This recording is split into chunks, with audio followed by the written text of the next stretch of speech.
કે આવડતું પરે આવે આવડતું પરે આવે રે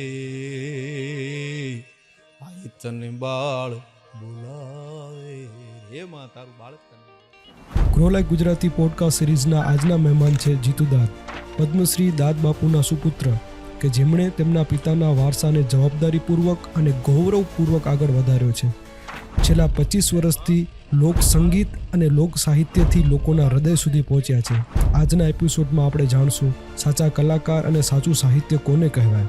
કલાકાર એ હોય છે જે પોતાને સાંભળે અને પોતાને જ પોતાનું મૂલ્યાંકન કરવાનું હોય છે. સાહિત્યના સંદર્ભથી સુરવીરની સાચી વ્યાખ્યા આ છે ને મર્મવાળી સુરવીરતા, આ ગંભીરતાવાળી સુરવીરતા, આ સમજણવાળી સુરવીરતાની વાત કે સુરવીરતા એટલે કોઈના કાઠલા પકડી લેવાય નથી એમ. એટલે વીરતામાં ને વાયડાઈમાં ફેર છે.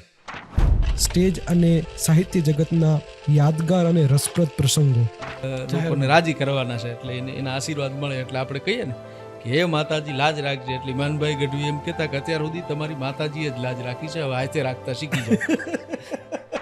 ભાવ જગતના દ્રષ્ટિકોણથી માતા અને પિતાના સંબંધોના ઊંડાણ. મેં માં કહ્યું ત્યાં મારી પીડા મટી ગઈ, માં હુંએ સુખી થયો અને તુંએ સુખી થઈ. કોણ જાણે ક્યાંથી આ અમૃત ધારા આવી, આ કોણ જાણે ક્યાંથી અમૃત ધારા આવી કે માં મુજમાં અને તુજમાં આવી મીઠપ ભરી ગઈ. મેં માં કહ્યું ત્યાં મારી પીડા મટી ગઈ. કલા અને શબ્દ અને સુર બંનેના સાધક છે, બંનેનું સમન્વય છે. જેમના પિતાજીનું નામ આખા ગુજરાત આખા વિશ્વમાં ખૂબ પ્રસિદ્ધ છે, દાદ બાપુ.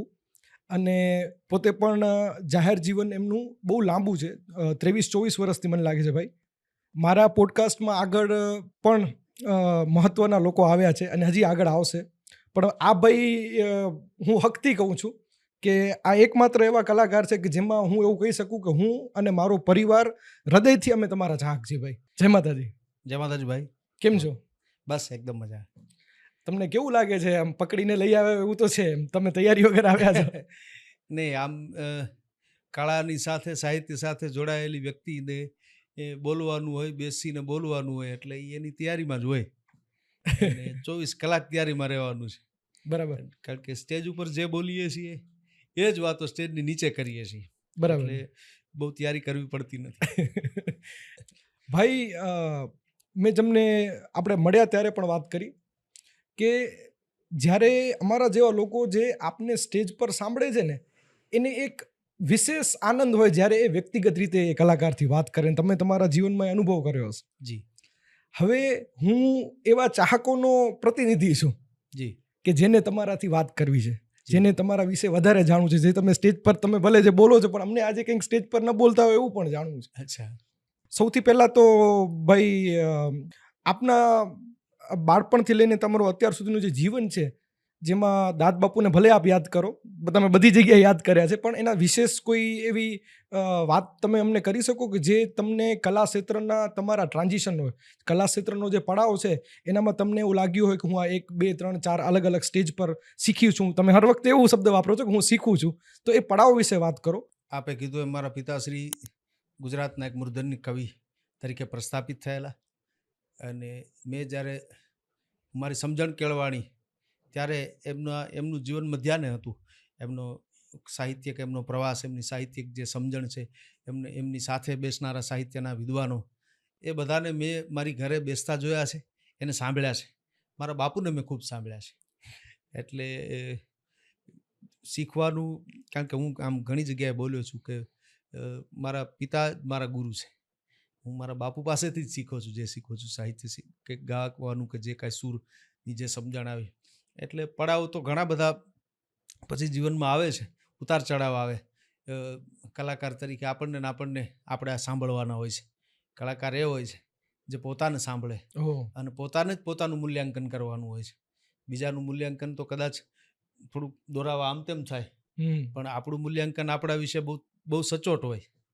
એટલે એમ આમ કરત અભ્યાસ જડમતી હોત સુજાના, એમ ધીરે ધીરે અભ્યાસ કરતાં અમે પામ્યા છીએ. પણ જે કાંઈ મેળવ્યું છે એ બધું આશીર્વાદ અને સમજણ, આ બે મને મારા બાપુના મળ્યા છે.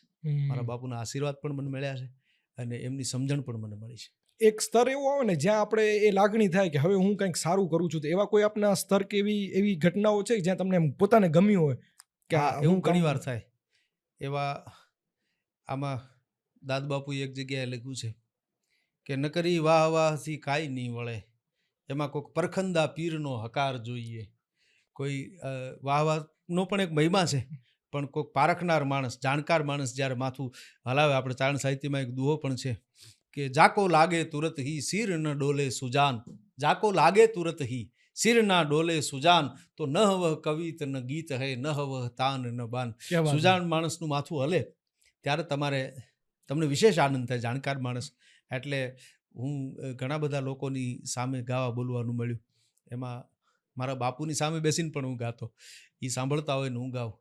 એ ક્યારેક ક્યારેક આમ માથું હલાવે એટલે આપણને ઓડકાર આવી જાય. આપણે એમ થાય કે ના, આપણે કંઈક કામ બરાબર કર્યું. બીજું, મેં મોરારી બાપુની પૂજ્ય મોરારી બાપુના સાનિધ્યમાં ખૂબ ગાયું છે. હા. અને એમની જાણકારી, એમની સમજણ વિશે તો આપણે શું બોલી શકીએ, પણ એ ક્યારેક ક્યારેક આમ માથું હલાવી દે. ક્યારેક આપણે બોલીએ, ગાઈએ, છંદ ગાઈએ કે કંઈ સ્તુતિ ગાઈએ, તો એનો રાજીપો વ્યક્ત કરે એટલે આપણને એમ થાય કે આપણે કંઈક સારું કામ કરી રહ્યા છીએ.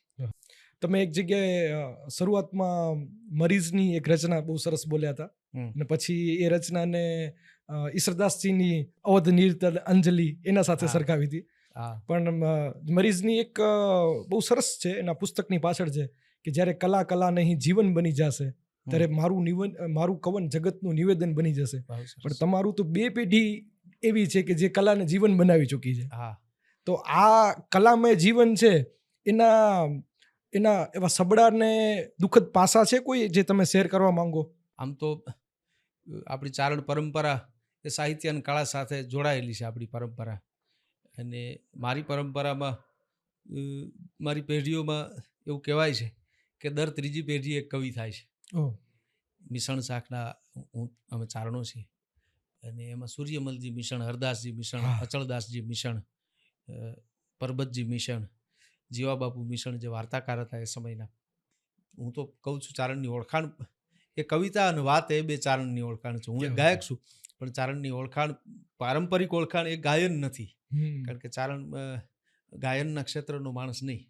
ચારણ પરંપરા ગાયનની નથી. ચારણની પરંપરા વાર્તાની અને કવિતાની છે. પછી એને ગળું આપ્યું છે સરસ્વતી, એનું વરદાન છે એને. પણ મેં ઘણા વિદ્વાનોને એવું બોલતા સાંભળ્યા છે કે સંગીત સાથે ચારણ ગાતો હોય અને સંગીત વગર ગાતો હોય ત્યારે બેની અસરમાં બહુ ફેર પડે છે. નાનજીભાઈ મિસ્ત્રી વાયોલિન વાદક હતા, પોતે તો અંધ હતા, આમ જોઈ ન શકતા, પણ બહુ સારું વાયોલિન વગાડતા. જૂના કલાકારોની સાથે એમની સંગત રહેતી. એ મારા પિતાશ્રીને એમ કહેતા કે દાદુભાઈ, તમે જ્યારે સંગીત વગર ગાઓ છો ને ત્યારે જે મારી અંદર જે અસર થાય છે, હું વર્ણવી નથી શકતો. અને એ સૂર ચારણ પરંપરાનો છે. એટલે હું તો કાયમ મારી વાતમાં એવું કહું છું કે જેમ ચારણનું પોતાનું સાહિત્ય છે, ચારણી સાહિત્ય આપણે કહીએ છીએ, એમ ચારણનું પોતાનું એક સંગીત પણ છે. અને દાદબાપુએ વાયોલિન વાદક પોતે રેડિયોમાં પોતાનો પ્રોગ્રામ આપતા હતા, અને વાયોલિન વાદકને સાંભળીને ગાતા ગાતા એક કવિતાનું સર્જન કર્યું એટલે હતું. પછી એમણે ટેરવા લખ્યું ને, બાપુના પુસ્તકનું નામે ટેરવા, અને ગીત પણ લખ્યું કે આંગળીના ટેરવા છે કેવી કરામત કરી જાય છે. ધીરા ધીરા રે વગાડ કાળજામાં, વાગે છે ટેરવા. એ ધીરા ધીરા તું વગાડ કાળજામાં, વાગે છે ટેરવા. કેવા ટેરવા કામણ કરી જાય કે હસતા ભીતું જે બોલ્યા ચાકળે ચંદરવે. ટેરવાથી આ ચાકળા અને ચંદરવા બેનો દીકરીઓ ભરે છે. હસતા ભીતું જે બોલ્યા ચાકળે ચંદરવે, અને માંડ્યું છાંડ્યું માં મલકાય ટોડલે, ટહુકે છે ટેરવા. ધીરા ધીરા રે વગાડ કાળજામાં, વાગે છે ટેરવા. ટેરવાની કવિતા, બાપુના કાવ્ય સંગ્રહનું નામ પછી ટેરવા. પણ એમાં એક છેલ્લી કડી એ આપણને બધાને પ્રેરણા આપે એવી છે, જેને સાહિત્ય માટે કંઈક ખેવના છે, જેને પોતાની પરંપરાને જાળવી રાખવી છે, કે જેને પોતાના સાહિત્યનું રક્ષણ કરવું છે, એને એની ગરિમાને જાળવી રાખવી છે. એના માટે જે પ્રયત્નશીલ છે એવા લોકોને થોડાક એની જરૂર છે સમાજને. એટલે ડૂકી ગયા હોજ ભલે નદી જૂ નાવે દાદ, પણ અંતરના નીરવ ભરાય જેવા વીરડા ગાળે છે ટેરવા. વીરડો ગાળો નદીને કાંઠે તો એમાંથી થોડુંક પાણી નીકળે અને ઈ મીઠાશ, ઈ મધુરતા પાછી એમને જળવાઈ રહે. તો મારો જે પ્રશ્ન છે કે કલા જીવનની અંદર આ સંવેદના સાથે આ અત્યારનું જે વાતાવરણ કે આ જે દુનિયાની જે એક પ્રથા છે એમાં સંવેદનશીલ વ્યક્તિ એ ભલે કવિ હોય, કલાકાર હોય, કે અમારું જે કામ છે ને એમાં મારી ટીમમાં વિડીયો એડિટિંગમાં છે, આર્ટિસ્ટ લોકો છે, તો અમારા બધા જીવનમાં જેના જીવનમાં સંવેદના છે ને એને ક્યાંક આ દુનિયાની અંદર જીવવું અઘરું હોય છે. તો અમે એ કલાકારો પાસે ખાસ આપના પાસે જાણવા માંગીએ છીએ કે આ સંવેદના ભર્યા હૃદયથી તમે કઈ રીતે જીવો છો, એમ તમે એવા સંવેદના સાથે જીવવું તમારા માટે કેવું છે? આમ તો આપણે જીવીએ છીએ એનો પુરાવો જ સંવેદના છે. સંવેદના વગર તો શું જીવન છે? સંવેદના તો શું એ તો જળ કહેવાય, તો પથ્થર કહેવાય. એટલે સંવેદનાનું બહુ મોટું મહત્વ છે. અને સંવેદનશીલ હોવું એ ઈશ્વરની કૃપા છે. જે સંવેદનશીલ હોય છે, જેને અસર થાય છે, એ તો ઈશ્વરની કૃપા ગણાય. અને એમાં મજા બહુ છે. સંવેદનશીલ માણસ એના જીવનની મજા લેતો હોય છે. સમયની વાત કરો તો ખેર એ તો દરેક ક્ષેત્રના અલગ અલગ અનુભવો હોય માણસના, પણ સરવાળે જે અસરવાળો માણસ છે એની આભા કંઈક નોખી હોય છે. અને એની સાથેનો લોકોનો વ્યવહાર પણ નોખો હોય છે. એની સાથે માણસ બહુ પ્રેમથી રહે છે, સંવેદનશીલ માણસ છે. કારણ કે હરાવવા માટે તો ઘણું બધું છે આપણી પાસે. આપણે બળથી, હથિયારથી આ દુનિયાને હરાવી શકીએ. કોઈ પણને હરાવવા માટે હથિયારોથી હરાવી શકાય છે, સંઘબળથી હરાવી શકાય છે, પણ જીતવા માટે તો પ્રેમ જ છે. જીતવા માટે તો સંવેદના છે. તમે હૃદય જીતવું હોય તો એ તો સંવેદનાથી જ જીતી શકાય. 100%. તમે મારો જે પ્રશ્ન હતો એને બહુ સકારાત્મક દિશામાં લઈ ગયા. અમારા જે ભાઈના તમે જાણો છો, જે તમારા મિત્ર છે, એના પાસેથી મેં એક સાંભળેલી વાત છે સંવેદનાને લગતી. યા જે દુનિયા કે જખ્મો પે મરહમ રખ દે, યા જે દિલ પથ્થર કા કર દે યા અલ્લાહ. એટલે સંવેદના જે છે એ તમે જે રીતે દ્રષ્ટાંત આપો છો ત્યારે એમ લાગે છે કે ના ના સારું છે, પણ જ્યારે જીવા જાય છે ત્યારે અઘરું લાગે છે. હા, બધા સંવેદનશીલ નથી હોતા. એટલે સંવેદનશીલ માણસને એની પીડા થાય છે. હું સંવેદનાને માનનારો માણસ છું. ક્યાં વાત છે. હા, અને એમાં મજા છે. કવિઓ, કલાકારો, સાહિત્યકારો એ બધા સંવેદનશીલ જ હોય છે. કલાકાર મૂળ હૃદયથી સંવેદનશીલ જ હોય. કારણ કે અસર જ્યાં સુધી પોતાનામાં અસર ન આવે ત્યાં સુધી સામે ક્યાંથી અસર ઊભી થાય? જે રંગે પોતે નથી રંગાયેલો એ રંગે બીજાને ક્યાંથી આપી શકે? આપ હી રંગાએ બિના ઓરો કો લાગત ન રંગે. એટલે સંવેદનશીલ હોવું, સંવેદના હોવી એ જીવનનો પુરાવો જ સંવેદના છે. હું એવું માનું છું કે આપણે જીવીએ છીએ. થોડી રસપ્રદ વાતો કરીએ. હા, ભારતીય કોઈ એવા જે શોઝ છે જેમાં સેલિબ્રિટી આવતા હોય, કલાકારો આવતા હોય, તો હર વખતે કલાકાર હોય, ક્રિકેટર હોય, એમનું જાહેર જીવન હોય, તો એમના પાસે જે અનુભવ હોય ને એમના પાસે જે રસપ્રદ કિસ્સા હોય છે ને, એવા કોઈ કિસ્સા છે? અને સ્પેસિફિક પેલા કચ્છના કિસ્સા કયો. કચ્છના કોઈ કિસ્સા યાદ આવે? કચ્છ આવો ત્યારે? વર્ષોથી કચ્છમાં આવું છું. નાનો હતો ત્યારથી આવું. મારા બાપુની સાથે મેં પ્રોગ્રામો કચ્છમાં કર્યા છે. મારા બાપુ પણ કચ્છમાં ઘણા પ્રોગ્રામોમાં આવતા અને હું આવતો. કચ્છ એક પ્રેમાળ પ્રદેશ છે. કચ્છના લોકો ખૂબ પ્રેમાળ છે. એ કળાને, સંગીતને, સાહિત્યને, ખાસ કરી અને ભજનને બહુ પ્રેમ કરે.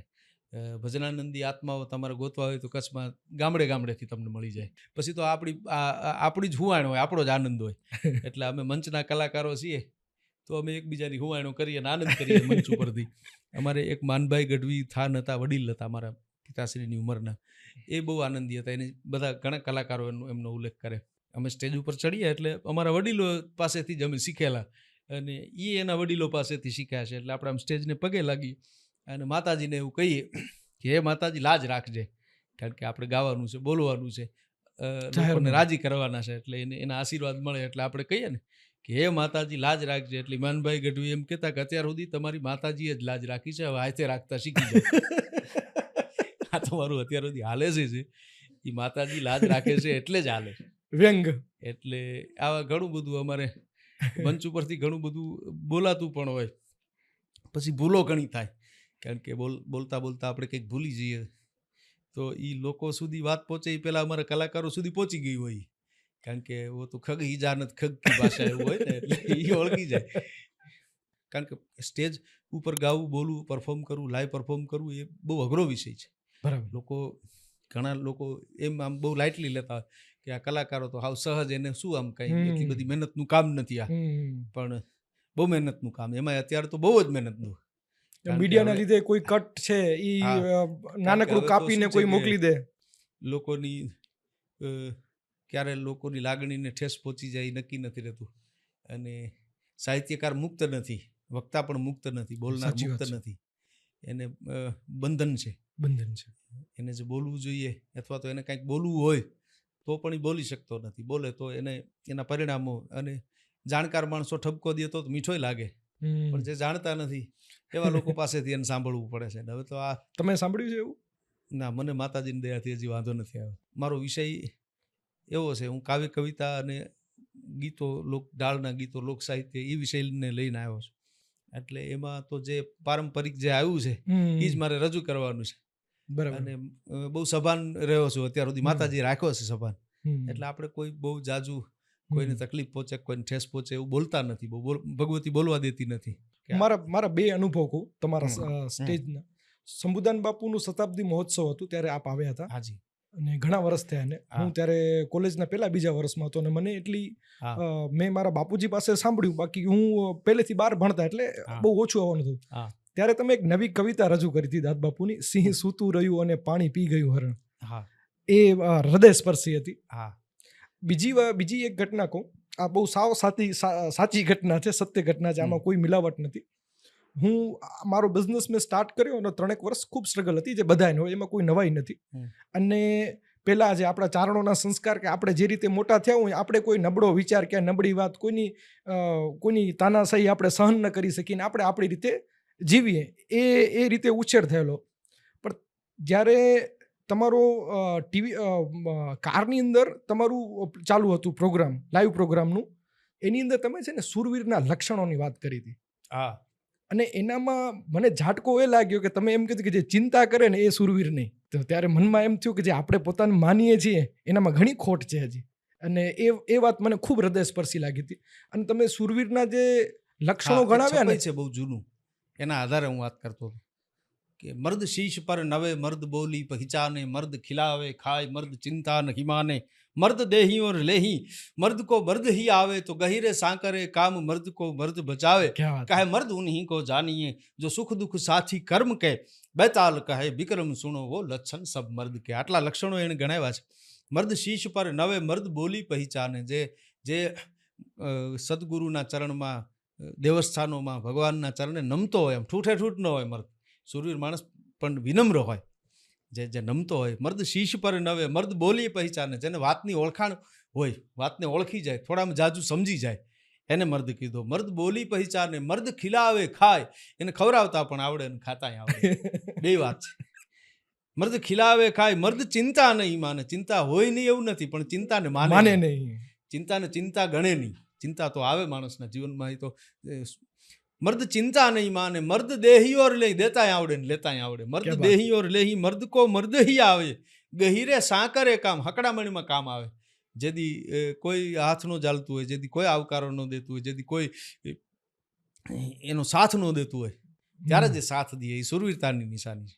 સુરવીર માણસ છે એ તો એમ કહી દે કે ના ભલે તારો અત્યારે એવા કોઈ દિલેર મિત્રની મને સોબત દે, મરીઝે લખ્યું છે, મને એવો ભાઈબંધ દે, એવા કોઈ દિલેર મિત્રની મને સોબત દે મરીઝ, કે જે સંજોગને મારું મુકદ્દર થવા ન દે, જે સંજોગને હવાલે છોડે જ નહીં. તારા સંજોગ શું હોય, હું છું તારી યારે, તારા સંજોગોને ફેરવી નાખું. તો ઈ સુરવીરતાની નિશાની છે. મર્દ ચિંતા નહીં માને, મર્દ દેહી ઓર લેહી, મર્દ કો મર્દ હી આવે, અને ગહીરે સાંકરે કામ, મર્દ કો મર્દ બચાવે. એને બચાવનારા સુરવીર જ હોય, એની હારે રહેનારા એ જ હોય, એની જારે એની બેઠક હોય, એની જારે એની મિત્રતા હોય. કહે મર્દ હું, આટલા લક્ષણો હોવા છતાં પણ અહીં કવિ એમ કીધું કે કહે મર્દ ઉન્हीं को જાનીએ જો સુખ દુઃખ સાથી કર્મ કે, છતાંય સુખ અને દુઃખના બંધનથી જે બંધાયેલો હોય, એને સુખ આવે દુઃખ આવે એ બંધનોને માનનારો હોય. સુખ દુઃખ સાથી કર્મ કે તો બેતાલ કહે વિક્રમ સુણો વો લક્ષણ સબ મર્દ કે. એટલે ચિંતા હોય નહીં એવું તો કોઈ હોય નહીં, પણ ચિંતાને ચિંતા ન ગણે.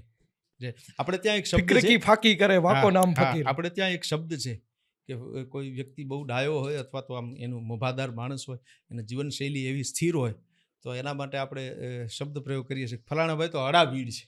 હા. અડાભીડ અડાભીડ. આપણે ચારણ સમાજમાં જ ખાસ કરીને બોલાતો શબ્દ છે અમારે કે અડાભીડ. અડાભીડ એટલે ભીડમાં અડગરીએ, મુશ્કેલીમાં પણ જે પોતાની ક્યાં વાત છે. સ્થિરતા ન ગુમાવે, ક્યાં વાત, એમ નમ બેઠો હોય. આખું જગ ઉથડકી જાય તોય જેના ઠરેલ મન થડકે નહીં. ક્યાં વાત. જગ ઉથડકી જાય તોય જેનું ઠરેલ મન થડકે નહીં, એવા અણડગ અવની માય અમે દીઠ્યા થોડા દાદકી. એવા તો કોક હોય છે, ક્યાં એના વાત. માટેની આ વાત છે. ક્યાં વાત, ક્યાં વાત. આ વાત મહત્વની, ખૂબ મહત્વની એટલા માટે છે. આપણે કોઈને નીચા ઉતારવાની એવી રીતે હા, વાત હા. નથી, પણ અત્યારે જે સુરવીરતા જે રીતે પ્રેઝન્ટ થઈ રહી છે, હા, આ છે ને મર્મવાળી સુરવીરતા છે, હા, આ ગંભીરતાવાળી સુરવીરતા છે, હા. આ સમજણવાળી સુરવીરતાની વાત કે સુરવીરતા એટલે કોઈના કાઠલા પકડી લેવાય એ નથી એમ. એટલે વીરતામાં ને વાયડાઈમાં ફેર છે.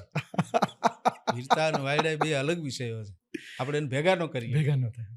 કારણ કે વીરતા તો એ તો અંદરથી મળતો ગુણ છે, એ તો અંદરથી મળે છે, જન્મની સાથે મળેલો ગુણ છે.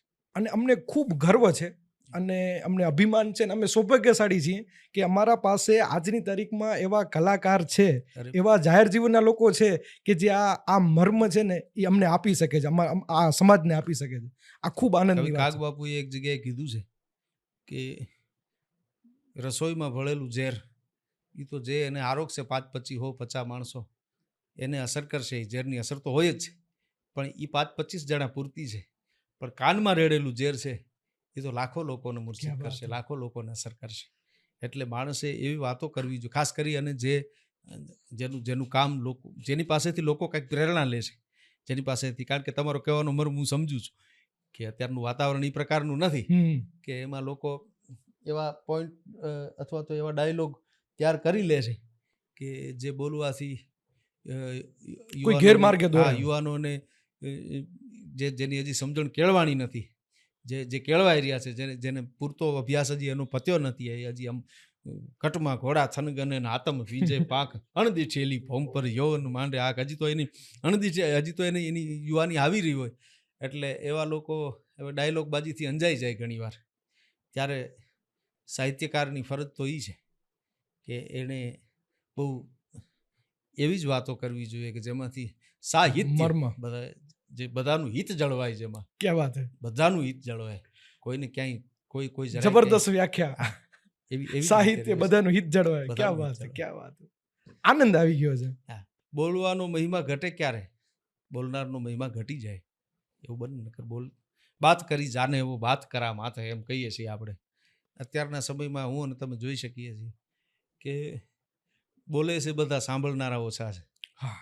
બોલનારા ઝાઝા છે અને સાંભળી અને સમજનારા એની સંખ્યા એનાથી ઓછી. સમજી અને જીવનારા એની સંખ્યા તો બહુ ઓછી.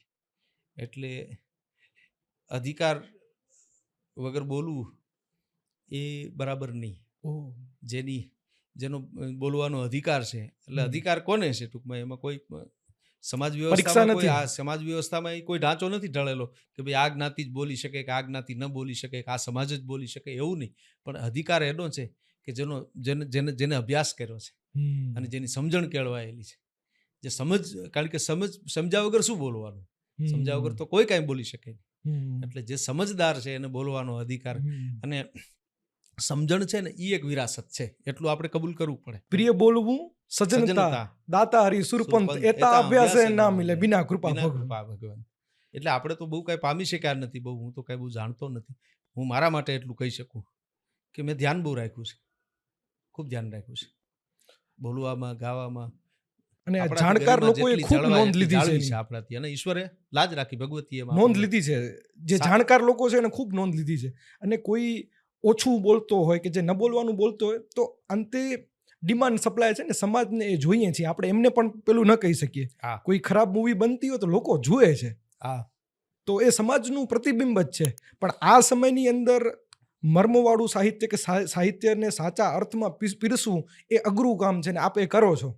અને એનો અમને એક ગઢવી તરીકે ને સાહિત્ય, અમારું કચ્છ જે છે એ લોક સંસ્કૃતિ વાળો પ્રદેશ છે, અમને ગર્વ છે એ વાતનો. હવે એક મજાની વાત કરીએ. તમે તમારા પોતાના અકાઉન્ટ પર એ રીલનો નાનો ટુકડો છે કે તમે બહુ ગંભીરતાપૂર્વક કીધું છે. અ, એક દર્દ સાથે કીધું છે કે નેટવર્ક બનાવજો. તો એનું જરાક અમને વિસ્તારથી કહો કે નેટવર્ક અમે કેમ બનાવીએ. અને અમને આમ પોડકાસ્ટમાં બિઝનેસ ઓનર્સ આવ્યા છે મારા, હમ. કે જે અમને બિઝનેસના પ્લાનિંગ, કમ્યુનિકેશન, સેલ્સ એ શીખડાવે એવા લોકો આવ્યા છે. અને તમે આ એક સમજ આપી છે અમને સ્ટેજ પરથી કે નેટવર્ક બનાવજો ભાઈ. તો એનું મર્મ કયો અમને. એટલે બિઝનેસના લોકોને સમજ આપી શકું એવો તો હું સક્ષમ નથી, તો તમે પણ તમારા અનુભવ પરથી કીધું છે કે નેટવર્ક બનાવજો. પણ હું જે બોલ્યો છું એનો અર્થ મને ખબર છે કે નો વિસ્તાર આપો. સમય લોકોએ પોતાનું નેટવર્ક એટલે પોતાનો એક વર્ગ, એને કેવી રીતે મેન્ટેન કરવો, પોતાના ક્ષેત્રના એવા કયા લોકો છે કે જે પોતાને લાભ કરતા છે, પોતાને વધારે પ્રસિદ્ધ થવામાં મદદ કરે, પોતાના કાર્યક્રમોમાં મદદ કરે, એવા લોકોને સાચવવા, એવા લોકોની થોડીક આમ જે કાંઈ આપણને એ શબ્દ પ્રયોગો ન ગમે પણ એની હાજી ને એવું બધું કરવાનું ને એવું પણ કરતા હોય છે લોકો. બરાબર. જે મને બહુ ફાવ્યું નહીં. કારણ એટલે આપણો સ્વભાવની વાત છે. દરેકને બરાબર. માણસને દરેકને પોતાનો સ્વભાવ હોય છે.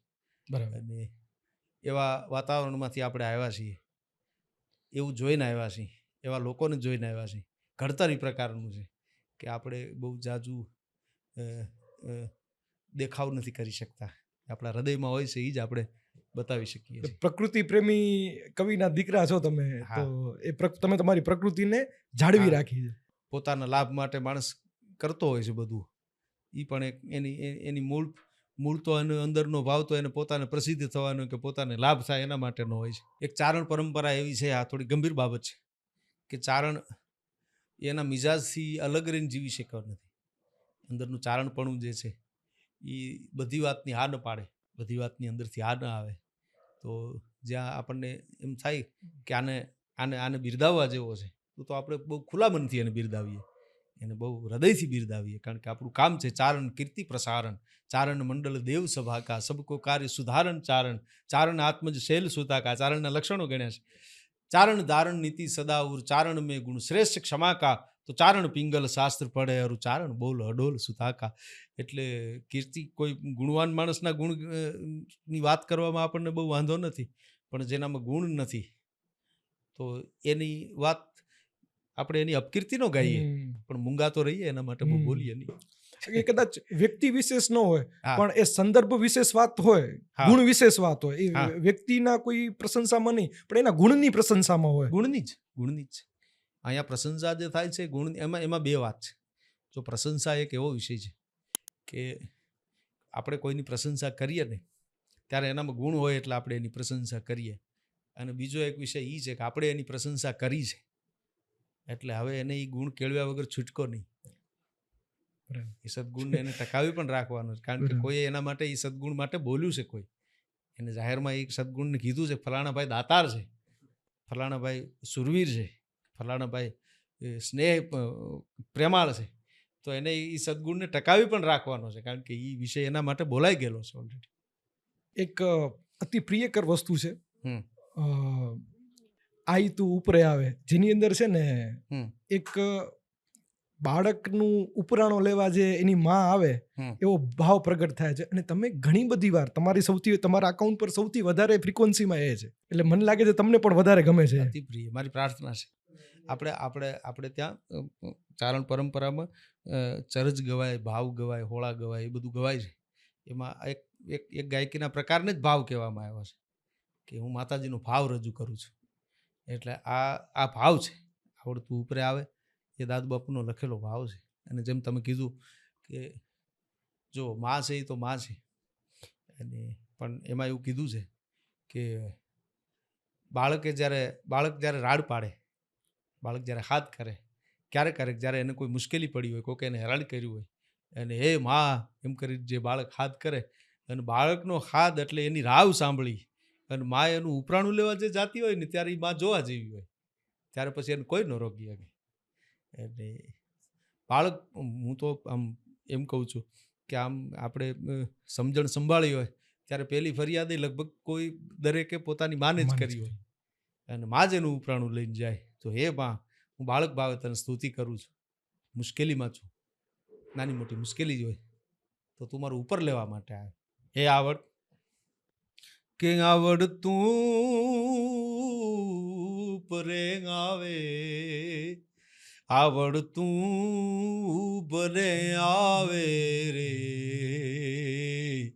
આઈ તને બાળ બોલાવે રે. માં તારું બાળક તને બોલાવે. ભાવ સબર વાત છે કે નાની એવી વાતમાં, મારી ભૂલ તો કેવડી હોય, બાળક છું, નાની એવી વાતમાં માં તું જા પરું સિદ્ધ કરતી જા તું, નાની એવી વાતમાં માં તું જા પરું સિદ્ધ કરતી જા તું, એ આયલ નથી ઠીક કહેવાતું, આયલ નથી ઠીક કહેવાતું રે, આઈ તને બાળ બોલાવે રે. એને ભરોસો છે કે મારો હાથ સાંભળીને મારી માં આવવાની જ છે, કારણ કે એને ઈ માને ઓળખે છે કે હે માં તું તો સમર્થ છો, હે આવડ તું સમર્થ છો, કે તું ત્રિશુલે જગને તોળે, તું ધારે તો આ જગતને ત્રિશુલની અળીએ તોડી દે, તું ત્રિશુલે જગને તોળે અને ખીજે તો સમદરમાં બોળે, ક્યાં વાત હે?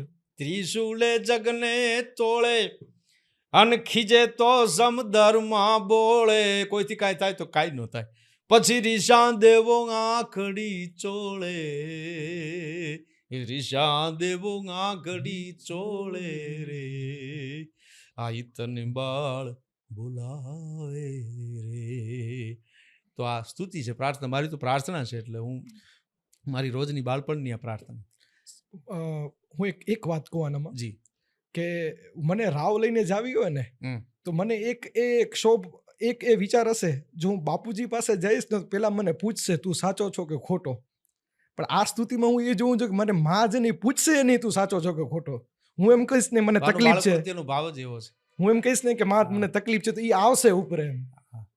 એટલે આપણે બાળપણમાં બધાના અનુભવો હોય છે. બાળક ધૂળમાંથી રમીને આવ્યું હોય તો એ પોતાના કપડાં ખંખેરીને માના ખોળામાં નથી બેસતું, એમને બેસી જાય, પછી ચોખ્ખો તો માં કરે એને ખબર ન એ જવાબદારી માની છે, એટલે મા પાસે જવામાં એને સંકોચ નથી થતો, બાળક ભાવે જાવ તો માંથી અલગ, માંથી એનું વર્ણન નથી થઈ શક્યું કોઈથી આપણે, એટલે તો આપણે સીધી ઓલી કહેવત જ આવી ગઈ, માં બાકી વગડા ના વાસ. એની દાદબાપુની કવિતા છે મને યાદ આવે છે મા વિશેની, કે મા શબ્દ જ એવો છે કે એ બોલાય તો બાળકને પીડામાંથી મુક્ત થઈ જાય છે બાળક. મેં માં કહ્યું ત્યાં મારી પીડા મટી ગઈ, હું માં બોલ્યો ને ત્યાં જ પીડા વહી ગઈ. કે વાત, મેં માં કહ્યું ત્યાં મારી પીડા મટી ગઈ, માં હુંએ સુખી થયો અને તુંએ સુખી થઈ.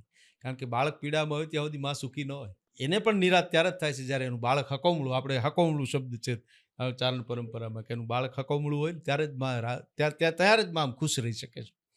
મેં માં કહ્યું ત્યાં મારી પીડા મટી ગઈ, માં હુંએ સુખી થયો અને તુંએ સુખી થઈ, કોણ જાણે ક્યાંથી આ અમૃત ધારા આવી. આજે માની અંદર જે મમતા છે, આ કોણ જાણે ક્યાંથી અમૃત ધારા આવી, કે માં મુજમાં અને તુજમાં આવી મીઠપ ભરી ગઈ. મેં માં કહ્યું ત્યાં મારી પીડા મટી ગઈ. બાળકના માના જે મીઠપ જે છે એની અંદર, અને માને આલેખવાનું આ કોઈનું ગજુ નથી, કોણ લખી શકે, માને આલેખવાનું આ કોઈનું ગજુ નથી, કલમ બ્રહ્માના હાથમાંથી હેઠી પડી ગઈ. મેં માં કહ્યું ત્યાં મારી પીડા મટી ગઈ, માં હું એ સુખી થયો અને તું એ સુખી થઈ. એટલે એ માને સ્તુતિ કરી છે, આ રાવ કરી છે, આવડમાંની આપણે વાત કરીએ છીએ. ભાઈ તમને એક સૌભાગ્ય છે કે કોઈના પિતાજી આ દુનિયામાંથી વિદાય લઈ લે ને પછી એને જીવંત રાખવાનો કોઈ રસ્તો નથી. 3 ઘડી અડગામણી, જરા, મરણ અને વિયોગ, એનામાં આપણો કોઈનો કંટ્રોલ નથી, પણ તમે સદભાગ્યે તમે એ સાહિત્યના ક્ષેત્રમાં છો તો તમને છે ને રોજ તમારા બાપુજીને તમે જીવંત રાખો છો. એટલે હું તો શું જીવંત રાખું, પણ મારી અંદર જીવંત છે, મારી અંદર મારા બાપુને હું અનુભવી શકું છું, અને એ દરેક બાળકનો અનુભવ હોય છે, પોતાના પિતાને એ અનુભવી શકે છે. અમને દરેકને ખ્યાલ છે અને આપ સ્ટેજ પર ક્યારે પણ શરૂઆતમાં આપના બાપુજી વિશે જ બોલ્યા છો અને હર વખતે તમે બધી ક્રેડિટ તમારા બાપુજીને જ આપી છે. બાપ દીકરો બે એક વ્યવસાયમાં હોય ને તો ટકરાવ તો હોય એમ. કોઈ કિસ્સા કે એવા કોઈ જે હૃદયસ્પર્શી વાત કે કોઈ તમે યાદ કરવા માંગો છો? પિતા પુત્રના સંબંધો એવા છે કે એમાં બેમાંથી એકેય એકબીજાની પ્રશંસા કરતા સારા ન લાગે. ન દીકરો બાપના વખાણ કરે સારું લાગે, ન બાપ દીકરાના વખાણ કરે સાચી વાત છે, સારું સાચી લાગે. વાત છે. એટલે એ મેં અનુભવેલું છે. કોક એમ કે જીતુભાઈ સારું ગાયું આજે પ્રોગ્રામમાં, મારા બાપુ મૌન થઈ જાય. આ રાજી બહુ થાય પણ વ્યક્ત ન કરે, બોલે નહીં કંઈ, પણ હું એનો રાજીપો જોઈ શકું કે એને મજા આવે, રાજી થાય. વ્યક્ત ન કરી શકે. એ પુરુષોની આમ જોવા જાવ તો ખામી છે. બાપનો સ્વભાવ જ છે કે એ એના બાળક માટે બહુ જાજુ કોક કે તો એ રાજી થાય, એની અપેક્ષા પણ હોય કોક કે કોક એના બાળકને સારું કે એના કામથી કોક ખુશ થાય, એવું તો દરેક પિતા ઈચ્છતો જ હોય. પણ એ જ્યારે કોઈ એના વખાણ કરે ત્યારે એમાં હાયા પાછી પોતે હાયા ન પુરાવે કે હા હો એની વાત ન થાય ને એવું ન કરે, એ શાંતિથી સાંભળે. એટલે મારા બાપુને કોઈ કહે તો એ રાજી થતા, ખૂબ રાજી થાય, બોલે નહીં. આગળ ભાઈ સાહિત્યમાં કોઈ તમારો એવો સ્પેસિફિક ગોલ છે કે કોઈ આ કામ કરવું છે કે આ ના, એવું કાંઈ નહીં. આગળ શું કરવું છે? બસ હું આમ, મેં તો શરૂ કર્યું ત્યારથી બાળક ભાવે સારી કવિતાઓ ગાવાનો પ્રયત્ન કર્યો છે કે સારા ગીતો, સારી કવિતાઓ એ આપણે સ્ટેજ ઉપર ગાઈ અને લોકોને ગમે છે તો લોકો આપણે સાંભળે. આમાં કાંઈ મેળવવા માટે આવ્યા નથી અને જે મેળવવાનું હોય છે એ તો ઈશ્વર જે આપે મળતું હોય છે. એટલે કોઈ એવો ગોલ આ સાધનાને જ જ્યાં સુધી આપણાથી સારું કામ થાય ત્યાં સુધી આપણે કરવું છે, બોલવું, ગાવું છે, લોકોને આનંદ આવે ત્યાં સુધી ગાવાનું, બોલવાનું.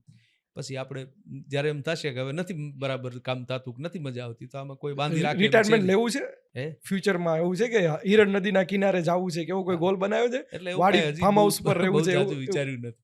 આમ તમને હું કહું વાસ્તવિકતા છે, જો કે કઈ બહુ મોટી વાત ન કહે, પણ મેં બહુ ઝાઝા પ્લાનિંગ કર્યા નથી જીવનના. હું પ્લાન સાથે ચાલનારો માણસ નથી. આજે આપણે આ મળવાનું છે એ કઈ પ્લાનિંગ એટલે બહુ કઈ ઈશ્વરની દુનિયા છે. બાપુની કવિતા છે કે પ્રભુ તું આપે એટલું રહું, હું નહીં ઓછા વધુ કાંઈ કહું, પ્રભુ તું આપે એટલું લઉં. ઘરના ખૂણામાં મને ઘનશ્યામ મળે તો હાલું સીધ ગાવ ના ગઉ, દાદ કહે પ્રભુ તારી આ દુનિયા, એમાં તું રાખે એમ રહું. એ તો એ રાખે એમ આપણે રહેવાનું. બાકી મેં કાંઈ બહુ પ્લાન કર્યા નથી અને કદાચ નાના મોટા પ્લાન કર્યા હશે તો એ સફળ નથી થયા. એટલે હવે એમાં કાંઈ બહુ આપણને ખબર પડી ગઈ કે આપણે બહુ પ્લાનિંગથી જીવવા જેવું નહીં. કે આપનું જે દેવિયાણનું જે યુટ્યુબ પર દેવિયાણ છે ને, એ મને એવું લાગે છે કે મેં સાહિત્યમાં જેને શોખ નથી, સાંભળતા નથી, એમને પણ એ બહુ ગમ્યું છે. એ તમારા બીજી બધી પ્રસ્તુતિ કરતાં વધારે પોપ્યુલર થઈ છે, એ હકીકત છે? એમાં એવું છે કે એક તો ઈશ્વરદાસજીની ભવ્ય સ્તુતિ છે માતાજીની, એટલે એ પોતે જ ભવ્ય છે, એ સ્તુતિમાં જ પોતાની ભવ્યતા છે. પણ અમે શું કર્યું કે આપણી પરંપરામાં જે રીતે ગવાય છે, ચારણ પરંપરામાં, તો એ ભુજંગી છંદ છે આખો, અને આ શરૂઆતનો અડલ છંદ છે મને લાગે છે. કરતા કરતા શ્રી હિંકારી, તો એવા આપણી પરંપરામાં આપણે ગાઈએ છીએ તો એનો આખો બીજા જ જુદો છે. કરતાંગ હરતા શ્રી હિંકારી, કાલિકા રૈજણ કુમારી, શશી શેખરા સિદ્ધ સરનારી, જગની માવણ જો જળધારી, ધવા ધવળગર ધવધુ ધવળા, કૃષ્ણા કુબજા કચત્રી કમળા. હવે આ તો આપણી પરંપરાનું ગાન થયું. એને થોડુંક સરળ કર્યું, એટલે એને રાગના બંધારણમાં થોડુંક લઈ જઈ અને આમ સહજ રીતે માણસ સાંભળી શકે એવી રીતે એને રજૂ કરવાનો પ્રયત્ન કર્યો. કરતા શ્રી હિંકારી, કાલિકાલ રૈયાણ કોમારી, શશી શેખરા સિદ્ધે સરનારી, જગની માવણ જો જળધારી, કરતા શ્રી હિંકારી. એ ધાવા ધવળ ગર ધાવા ધૂ ધવળા, ધાવા ધવળ ગર ધાવ ધૂ ધવળા, કૃષ્ણ કુબજા કચત્રી કમળા, ચલા ચલા ચામુંડા ચપલા વિકટા અવિકટ ભુબાલા વિમલા કરતારતા શ્રેયંકારી. આ દેવ્યાણ જે છે એ અમારે ભૂપતભાઈ ઈસરાણી હતા. એનો સંકલ્પ હતો કે મારે એને પિતાજીને યાદમાં એને દેવ્યાણને સંગીતબદ્ધ કરી અને કોઈ ગાઈ શકે. તો એ આમ ઘણા લોકોને એણે કીધેલું. એમાં એ મને મળ્યા, મારા સગા થાય. તો હવે હું આ વિષયમાં એટલા માટે હતો કે મને મુંબઈમાં એક વાણિયાના દીકરાએ મારો પ્રોગ્રામ રાખેલો અને એણે ચંડીપાઠ અને દેવ્યાણ બે સાથે રાખેલું. અને દેવ્યાણ મારે ગાવાનું, એટલે મને ત્યારે કંઠસ્થ નહોતું. તો હું પુસ્તકમાંથી ચોપડીમાંથી જોઈને ગાઉં એટલે થોડુંક આમ તેમ થાય, આપણે વાંચીને ગાઈએ એટલે મારું એને મજા ન આવી. એટલે એણે મને કીધેલું કે તમે દેવ્યાણ તો તમને કંઠસ્થ હોવું જોઈએ અને આવી ભવ્ય સ્તુતિ. ત્યારથી મારા મગજમાં એક વિષય હતો. આ બધું અસ્તિત્વ ક્યારેક બધું ભેગું કરે છે માતાજી. મારા મગજમાં મેં એવો સંકલ્પ કરેલો મારા મનથી કે હું દેવ્યાણ ગાઈ શકું, ક્યાંક સંગીતબદ્ધ કરી હું ગાઈશ. એમાં મને આ ભૂપતભાઈ મળ્યા થોડાક સમયમાં કે હું ગોતું છું કોક જો આ દેવ્યાણ ગાઈ દે. અને અરે મેં કીધું હું ગાવા માટે ત્યાર બેઠો, હું તમારા જેવાને જ ગોતું છું. એને અમે દેવ્યાણનું રેકોર્ડિંગ કર્યું. અંબાઈના દીકરા રાજેન્દ્રભાઈ એમાં સંગીત આપ્યું છે. આમ તો એ એડિશનલ કલેક્ટર મારા બનાવી સાહેબ થાય અને એડિશનલ કલેક્ટર થઈને રિટાયર થયા, પણ પછી એની સંગીતનો વારસો ખરો ને અંબાઈના એ દીકરા, એટલે એણે એમાં સંગીત આપ્યું છે. બહુ સરસ સંગીત આપ્યું છે. એટલે આ ટ્રાન્ઝિશનનો આઈડિયા તમારો હતો કે આ સંગીતમાં આવી રીતે કરી? કમ્પોઝિશન તમારું? એના મેં કરેલા હતા. આ જે શરૂઆતનું જે આ કરતા હરતા મેં ગાયું એ મેં કમ્પોઝ કરેલું. પછી દેવ્યાણ જે શરૂ થાય છે ભુજંગી છંદ એ પણ મેં કમ્પોઝ કરેલું. બાકીના બધા વિભાગો જે રાગ આધારિત જે કર્યા છે એ બધા રાજેન્દ્રભાઈએ કર્યા છે. ભાઈ ભુજમાં હું એવા પરિવારોને ઓળખું છું કે જે સવારના રેગ્યુલર આ દેવ્યાણ સાંભળે છે. તમારું જે સૂર મીઠું સૂર છે, અને એ હું હકથી કહું છું, અને તમારી પ્રશંસા માટે નહીં, તમારું સૂર ખૂબ મીઠું છે. પણ એ ખૂબ ભવ્ય સ્તુતિ છે. સરદાસજીની ભવ્ય સ્તુતિ છે. એમાં એણે કાંઈ બાકી રાખ્યું નથી. દેવી ઉમૈયા ખમૈયા ઈશ નારી, દેવી ધારણી મુંડ ત્રિપુ વન ધારી, દેવી શબ્દા રૂપ ઓમ રૂપ સીમા, દેવી ધારણી દેવી શબ્દા રૂપ ઓમ રૂપ સીમા, દેવી વેદ પારક ધરણી બ્રહ્મા, દેવી કાલિકામાં નમો ભદ્રકાલી, દેવી દુર્ગા લાઘવમ ચારિતાલી, દેવી દાનવા કાળ સુરપાળ દેવી, દેવી સાધકમ ચારણમ સિદ્ધ સેવી. એટલે દેવ્યાણમાં તો પછી એમાં માતાજીની અદ્ભુત સ્તુતિ છે. અને હું ભાગશાળી છું કે ઈશ્વરદાસજીના બે મહત્વના ગ્રંથો દેવ્યાણ અને હરિરસ એ બે સંપૂર્ણ મને ગાવાનો અવસર મળ્યો. મેં હરિરસ પણ સંપૂર્ણ ગાયો, બહુ ઓછા લોકોને ધ્યાનમાં આવ્યો છે. પણ આખો હરિરસ ઠેઠ શરૂઆતથી મંગલાચરણથી રહી અને કળશના છપ્પઈ સુધી અમે ગાયો છે, અને એની સમજણ સાથે ગાયો છે. મને લાગે છે પુસ્તક કરતાં પણ વિડીયોની જે આયુષ્ય છે ને એ ચીરકાળ સુધીની રહેશે. સમય એનો છે. અને એ વિડીયોના માધ્યમથી જે ચારણી સાહિત્ય કે ભક્તિ રસનું જેને પ્રેમ હશે ને, એ આ સ્તુતિ જ્યારે સાંભળશે ને ત્યારે અમને જે આનંદ આવે છે એવો જ એને આનંદ આવશે. ઘણા લોકો હરિરસ સાંભળે, દેવ્યાણ સાંભળે, પછી મારો સંપર્ક કરે છે અને એનો રાજીપો વ્યક્ત કરે. એવા ઘણા લોકોના અનુભવો છે. ઈશ્વરદાસજીએ એના જે ઈશ્વરના જે રીતે ગુણગાન ગાયા છે એમાં હરિરસ અને દેવ્યાણ અજોડ છે. દેવ્યાણ પ્રિયકર છે એવું અમે કથામાં સાંભળ્યું છે. તમને ખ્યાલ હશે કે માં રીસાણા હતા કે તે હરિરસ કરી, હવે તું મારો દીકરો વાત છે. એક વાત છે. અને એની અંદર એમને ઈશ્વરદાસજી યાત્રા કરી છે. હરિરસમાં પણ માતાજીની સ્તુતિનો ઉલ્લેખ તો છે જ. બરાબર. એમની જે યાત્રા કરી છે આખા ભારતની, આખું વર્ણન છે એની અંદર. હા, ઈશ્વરદાસજી માટે એવું આપણે દુહો બોલાય છે કે કઈક કવિ ઉપન્યા જેની વિરમંડ પૂગી વાત. કવિઓ કઈ જેવા તેવા નથી તે ચારણ પરંપરામાં હડાભીડ કવિઓ થયા છે. કઈક કવિ ઉપન્યા જેની વિરમંડ પૂગી વાત, પણ એક ઈશ્વરથી ઉજળી જગમાં ચારણ જાત. કારણ કે એણે જે કામ કર્યું છે, એણે જે મને કબીરપંથી મહાત્મા મળેલા રસ્તામાં, હું ચોટીલા ઊભો રહ્યો ત્યારે ઘણા વર્ષો પહેલાંની વાત છે. તો હવે મહાત્માજી આમ ઊભા હતા એટલે અમારે ચા પાણી પીવાના હતા. તો મેં આગ્રહ કર્યો, મેં કીધું બાપુ ચા પીશો? તો કે આ પીએ. એટલે મારી ગાડીમાં બાકબાની અને જય કરણીજી એવું લખેલું છે. એટલે એને ખ્યાલ આવી ગયો કે આ ગઢવી છે, ચારણ છે. ચારણ હો? મેં કીધું આ ચારણ. હિન્દી ભાષી હતા પોતે. चारण में एक महात्मा ईसरदास जी हो गए, आप पहचानते हो उसको, जानते हो? मैं तो हाँ बापू जानता हूँ થોડા બહુત. તો મારે તો એની પાસેથી સાંભળવું હતું કે એ શું જાણે છે, આપણે તો જાણીએ જ છીએ. એટલે કીધું આપ मैं तो जानता हूँ. એણે એક વાત કરી कि संसार में रहकर परमात्मा की प्राप्ति कर गए वो, संसार में रहकर परमात्मा की प्राप्ति कर क्या गए. बात. और उसके ग्रंथ में भगवान ने द्वारकाधीश ने उसमें दस्तखत किए, सिग्नेचर. हस्ताक्षर किए. મને બહુ રાજીપો થયો કે ઈશ્વરદાસજી બધે પહોંચ્યા છે. તમારા ફેવરિટ કલાકાર, જે ભલે તમે આમ અત્યારે નામ લેવું તમારા માટે મુશ્કેલ હશે કેમ કે તમારા બધા મિત્રો હશે, પણ કોઈ જૂના કલાકાર કે ફેવરિટ જે તમને ઇન્સ્પિરેશન આપે એવા કોઈ કલાકારને હા. યાદ કરવા માંગો છો? ઘણા કલાકારો. આમ તો માણસ શીખે જ છે પોતાના પૂર્વસૂરીઓ પાસે. પ્રિય કોણ? એને સાંભળતા સાંભળતા પ્રિય મને હેમુ ગઢવીનું ગાવાનો એનો તરીકો, એની જે અવાજની એની રેન્જ એ મને બહુ પ્રિય. સાહિત્યમાં? સાહિત્યમાં ઘણા નામો છે, પણ વાર્તામાં મને બચુભાઈ ગઢવીની વાર્તા સાંભળવી ગમે. ક્યાં વાત. બચુભાઈને સાંભળવા ગમે. બધા જ છે, બધાની પોતપોતાની રીત બાત, પણ વાર્તા સાંભળવી હોય તો આપણને એમ થાય ઉર્જાસભર. હા એ બચુભાઈને સાંભળે. એ જેને વાર્તાની સમજણ હોય ને એને બચુભાઈ ગમે. કાગ બાપુને સાંભળવાની એક મજા આવે.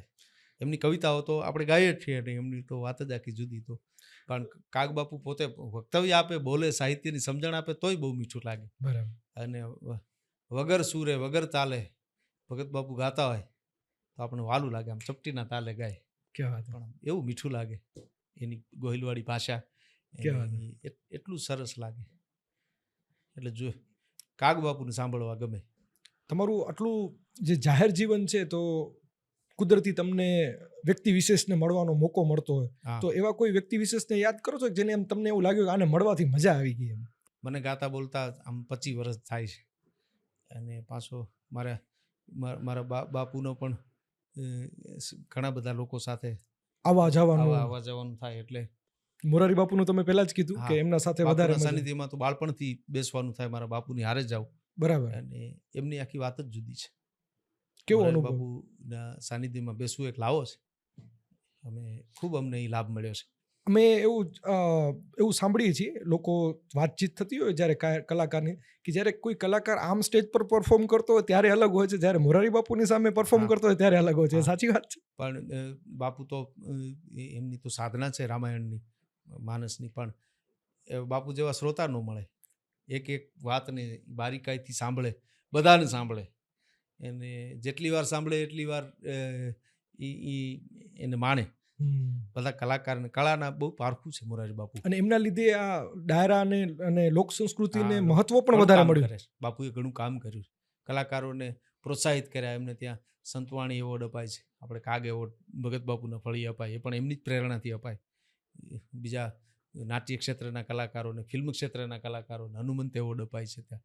પછી અસ્મિતા પર્વ મોરારી બાપુને ત્યાં થાય. આપના બાપુજીના પ્રોગ્રામમાં આવ્યા હતા ત્યારે બહુ સરસ બોલ્યા હતા. મેં હમણાં રસ્તામાં આખું સાંભળ્યું. મેં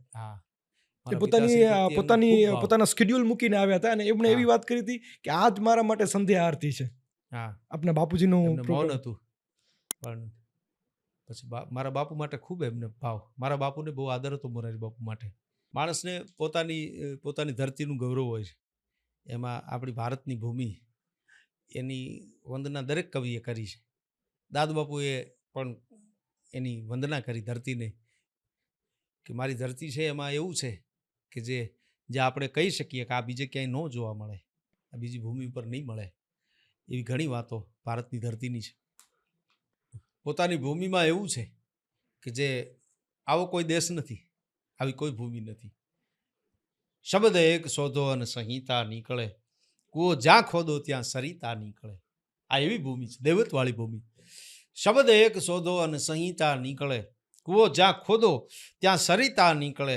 અરે સાવ અલગ તાસીર છે આ ધરતીની, ક્યાંય મહાભારત વાવો અને ગીતા નીકળે. આવું ક્યાંય બને? યુદ્ધના મેદાનમાં કલ્યાણ હોય, પણ આ તો આ ભૂમિ છે કે યુદ્ધના મેદાનમાંથી પણ કૃષ્ણના મુખેથી ગીતાનું જ્ઞાન મળ્યું. મહાભારત વાવો અને ગીતા નીકળે, અને હજી ક્યાંક ધબકે છે લક્ષ્મણની રેખા. તેદી તો એને દોરી હતી જાનકીજીના રક્ષણ માટે. લસનાયન નામનો આખો ગ્રંથ લખ્યો મારા બાપુ, કે લક્ષ્મણજી અને ઉર્મિલાજીના જીવન ઉપર. ના ही बाल विनोद है ना ही कोई उखान, ये तो लोहा पर लकीर, ये लक्ष्मण क्या, ક્યાં તો વાત. લક્ષ્મણને લોઢા ઉપર લકીર મારી હતી એણે કે તરુ કી સૂકી ડાર સે નહીં એ કિયા નિશાન, તપ કી પૂંજી લગાઈ કે દી લક્ષ્મણને આના, તો તપની પૂંજી લગાડેલી એ હજી ક્યાંક ધબકે છે, એવું હજી છે આ ભૂમિમાં, હજી ક્યાંક ધબકે છે લક્ષ્મણની રેખા, કે રાવણો જ્યાંથી બીતા બીતા ક્યાં નીકળે, વાત હજી હે. નીકળવું હોય તો વિચાર કરવો પડે, ક્યાં કાંઈથી વાત ન હે. નીકળાયો. રાવણો જ્યાંથી બીતા બીતા નીકળે અને જનક જેવો આવીને જો હળ હાકે, તો હજુ આ ધરતીમાંથી સીતા નીકળે. ક્યાં. કૃષ્ણના ટેરવા જો આવીને ફંફોળે, કૃષ્ણના ટેરવા જો આવી અને ફંફોળે, તો વાહળીના ટુકડા સજીતા નીકળે. અને દત્ત યોગી જેવાની જો ફૂંક લાગે, દત્ત યોગી જેવાની જો ફૂંક લાગે, તો ધૂણા તપના હજી એ ધખીતા નીકળે. ક્યાં વાત હે. ક્યાં વાત. કહે દાદા નગર આમ તો સાવ અજાણ્યું, પણ કોક ખૂણે ક્યાંક ઓળખીતા નીકળે. ક્યાં વાત. એક શબ્દ શોધો અને સંહિતા નીકળે. આ ભારતની ભૂમિની એમણે વંદના કરી છે. આપ સિંહની જાતવાળી કવિતા પણ હા. એ હા. મને લાગે છે વધારે હા. પ્રચલિત થઈ છે. હા અને અત્યારે છે ને જીતુભાઈ, અમે અને અમારા સાથે જે અમે જે દુનિયા જોઈએ છીએ, અમે હા. ફોર એક્ઝામ્પલ અમે ડિજિટલ મીડિયાના ફિલ્ડથી છીએ, હા અને આ ફિલ્ડનું સોસાયટી ઉપર રીલ્સ અને શોર્ટ વિડીયોથી એટલો ખરાબ પ્રભાવ પડે છે કે માનસિક બીમાર જે આ 10 વર્ષમાં કે 5 વર્ષમાં જે સમાજ કે છે એ પહેલાં નહોતું. પહેલાં આનંદ વધારે હતો. બરાબર. અને જ્યારે આ જે સિંહની જાત કે આ સાહિત્ય જે છે ને, એ પાછો ક્યાંક છે ને એ અંદરની ઉર્જા પ્રગટ કરે છે કે આ ટેન્શનમાંથી આ જે બાહ્ય આકર્ષણ કે આ જે આખું માહોલ ઊભું થયું છે એનામાંથી પાછી ઉર્જા આપે છે. તો એનામાં જે આપણે આગળ સુરવીરની વાત કરી એમ સિંહની જાતવાળું જે છે હા. તે પણ મને લાગે છે કે એ સ્વભાવ વધારે છે. રિલેવન્ટ છે આ સમય માટે. સ્વભાવની કવિતા છે. સિંહનો સ્વભાવ શું, પ્રકૃતિ પાસેથી માણસે ઘણું લીધું છે. એમાં સિંહ પાસેથી એનો સ્વભાવ લેવા જેવો છે. એની પાસે એનો પોતાનો સ્વભાવ છે. એનો સ્વભાવ છોડીને રહેતો નથી. એના લક્ષણો કવિઓએ લખ્યા છે કે વધેલું વેરી દઈએ હંગરે નહીં તલવાર. સિંહનો સ્વભાવ એવો છે કે વધેલું વેરી દઈએ એને, એટલા માટે નકર બધાને સંગ્રહ કરવાની ટેવ છે. વધેલું વેરી દઈએ હંગરે નહીં તલવાર, લે અમી ના ઓડકાર હાદુળો હાવજ દાદકે. ઈ હરિયલ ઘેર ન હોય અને ફળિયામાં કુંજર ફરે, પછી એને વયની વાટું ન હોય કે ઘર બચારની કાગડા. સિંહ ગમે, એ હાલ્યો આવતો હોય તો ગમે, એને જોવો ગમે, એના દર્શન કર્યા કહેવાય. નરસંગ અવતાર છે. એટલે આપણે ગીરમાં જઈએ તો આપણે સિંહ જોવા ગયા હતા એમનો કે સિંહ દર્શને ગયા હતા એમ, કારણ કે દર્શનીય છે. એને આપણે બળદેવ બાપુએ તો બહુ બિરદાવ્યો છે.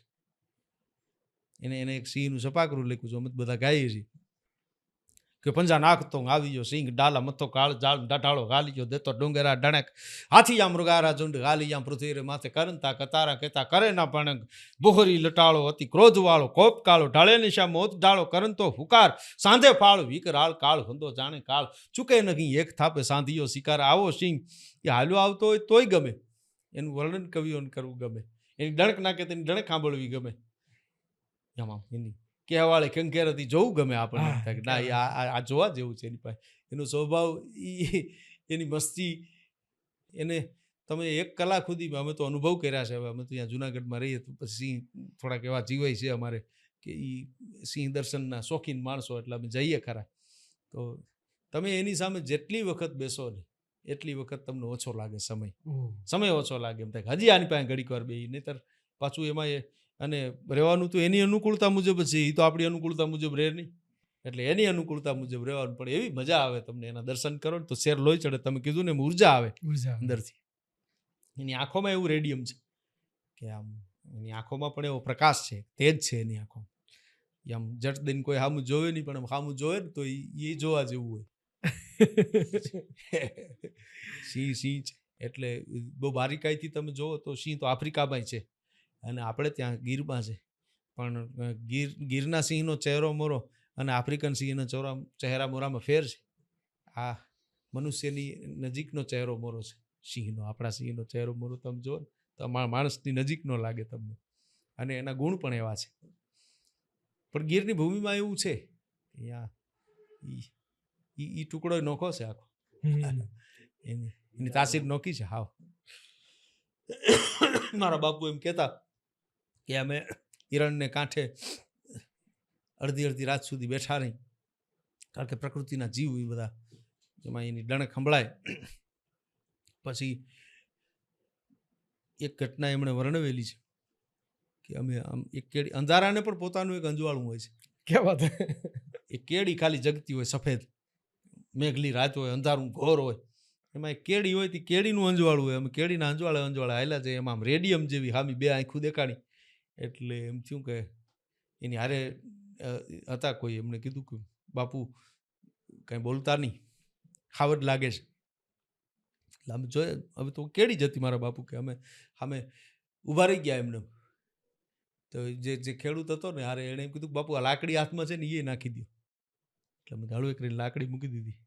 એ તો આમ વયો આવે, હવે એ તો હાવ જ આવતો હોય સામે. પણ મારા બાપુ કે એને ખબર પડી ગઈ કે અહીંયા કોક છે, અને એટલે એણે માર્ગ દઈ દીધો. એ રસ્તો તરી ગયો સિંહ. અમે પછી ત્યાંથી નીકળી ગયા.